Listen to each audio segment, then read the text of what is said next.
The Voices of Our Mother is a Shudder horror film streaming on this service right now, and was written and directed by Mark O'Brien. It's about a woman who becomes ill following the passing of her mom, which brings her four children home to figure out how to deal with the situation. This is a supernatural horror film that squeezes in a familial soap opera.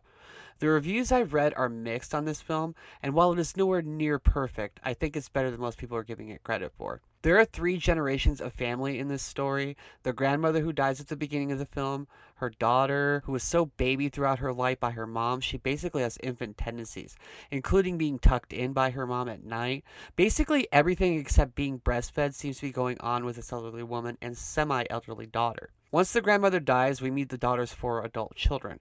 One is a servant of the church, two are twins with secrets, and the fourth is a cocaine addict. The things in this film that worked really well for me were the daughter, who is a member of the church, as well as the mother and the grandmother. All three of them seem to understand the assignment with this film. The youngest daughter is played by Georgina Reilly, who I remember from Pontypool from 2008. She is perfect with the holy but gothic look of her character. The first half she is very mousy and quiet, but the second half of the film belongs to her. She owns the film. Her siblings, I can't say the same thing about.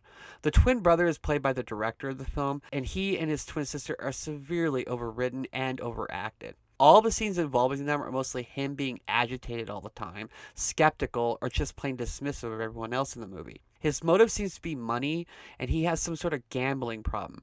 But conversations between him and his twin sister felt so staged and overdramatic. The sister was married to a woman who died an unspecified amount of time ago. And throughout the whole film, after they're introduced, there's all this mistrust and arguing between the twins and their cocaine addicted brother. All this comes off as overwritten so much and melodramatic. Eventually, I started hating the characters. Not in the way you're supposed to in movies, but in a go away heat kind of way. The strange writing becomes even more front and center, where there's a huge escalation between the twins and even their mom, in a scene that I personally loved.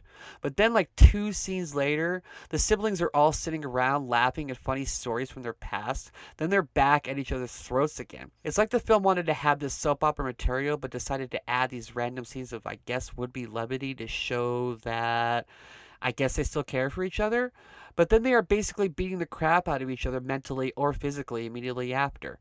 It's really strange writing. So if you want to tell me that's a reason you don't like this film, that's fine. The three siblings are written terribly and all of them overact, but the other three performances are so good that it more than balances it all out. The mother pulls off her character so well. At first she is tepid, unassuming, and attached to her mom to a disturbing level. Then there's a scene in front of a church that is so well acted, I became fully absorbed with this woman, and doubly so when the supernatural elements fully kick into gear in the second half of the movie. I really love the physical look of this picture. There's a few fire sequences that I think were CGI, as they stuck out like a sore thumb with the characters.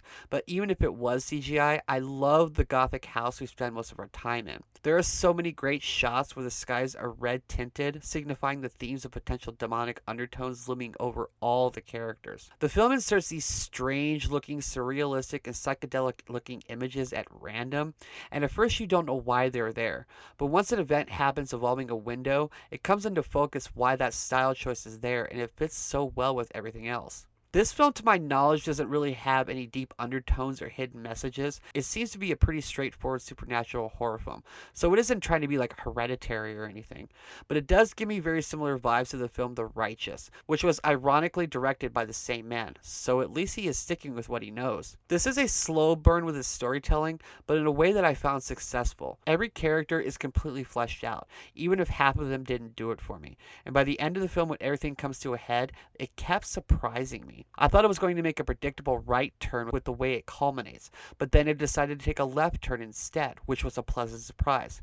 There's a sequence in a basement that ended the exact opposite way of how I thought it would wrap up. So yeah, I do recommend this movie. It isn't wholly original, but it does execute its ideas well enough, and it's on a streaming service, which I'm usually a little softer on because you only pay for the service itself. The rest is only about your time. And I do say this film is worth your time. I give The Voices of Our Mother a marginal 3 stars. It's a little messy, like I'm sure this review is, but it has a really great mood, 3 good performances, and a last act I really enjoyed. The middle sags, but everything else elevates the material. A pretty good horror film. Check it out. And that is my review. Thank you so much for watching. If you like this, Please like and subscribe. Here's links to my other videos. Follow me on social media if you like. And until next time, I am Ghost.